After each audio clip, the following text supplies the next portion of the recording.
Bon, maintenant, on va arriver au point numéro 7.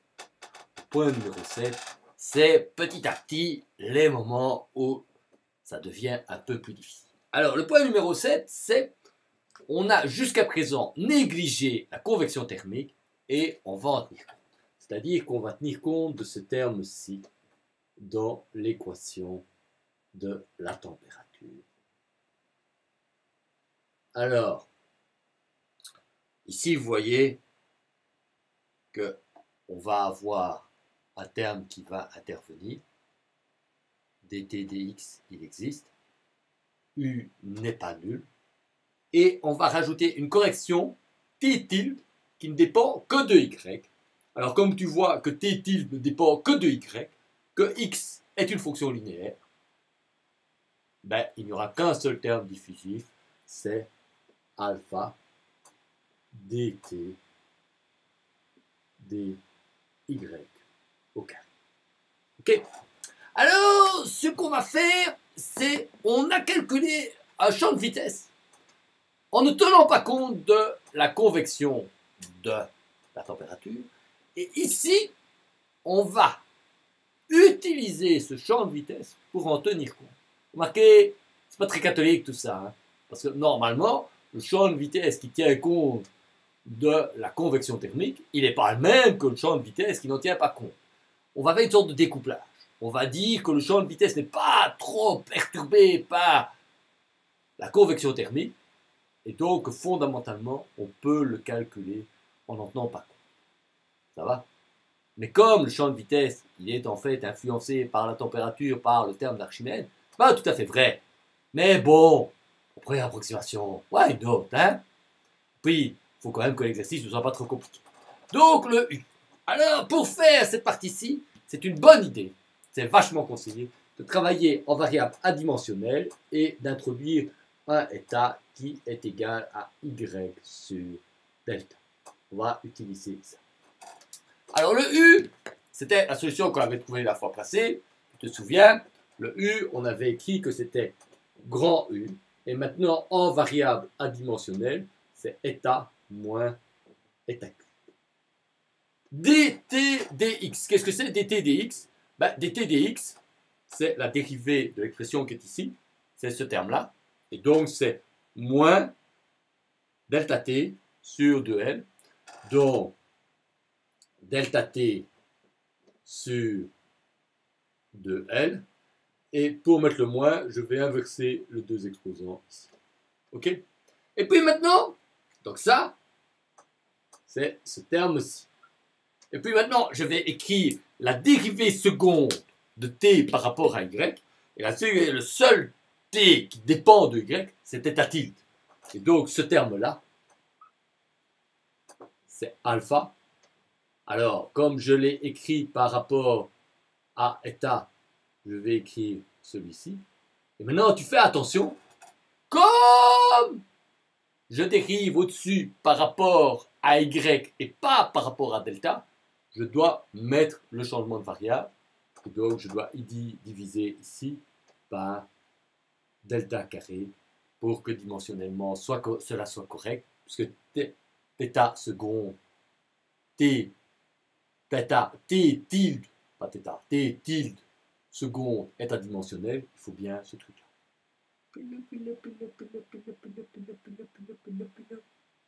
Hein? État est adimensionnel, donc une dérivée seconde, je ne tiens pas compte de la dimension spatiale, donc je dois bien mettre un delta carré. Ok, quand j'ai ça, ben, tu vois que pour obtenir θ tilde, il suffit d'intégrer deux fois ce bazar-là en faisant les facteurs d'usage. Alors, oulala, on va calculer ça. Tu vas écrire que θ tilde de état. Tu te concentres, Vincent. On se concentre, parce que ça, c'est l'algèbre qui est difficile.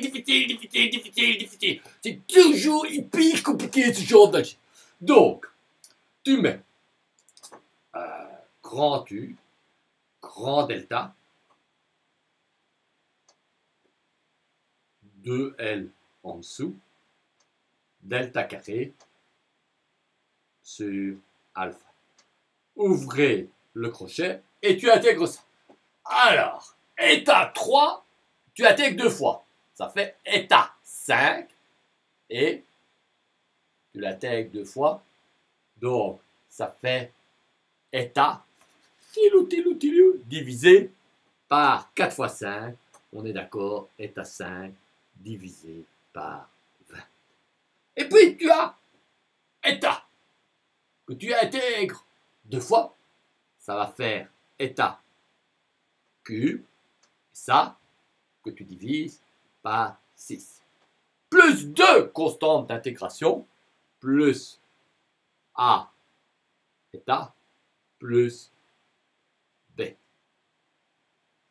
maintenant, tu réfléchis à quoi doit ressembler ta correction. Mais ta correction, elle doit être symétrique. J'ai dit qu'en 0, elle devait valoir 0. C'est logique. Et donc, la correction, elle doit ressembler à quoi? Bon, il n'y a plus beaucoup de place ici, alors on va un peu nettoyer. On va enlever le changement de variable là pour pouvoir dessiner le profil du truc. On a la plaque au-dessus, on a la plaque en dessous. Pilou, pilou, pilou, pilou, pilou. Voilà, voilà, voilà. Ok. Comme là, il y a du chaud qui est poussé par là, là, il y a du froid qui est poussé par là.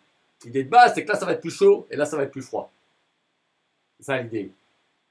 Puisqu'au-dessus, il y a du chaud et au-dessus, c'est isolé.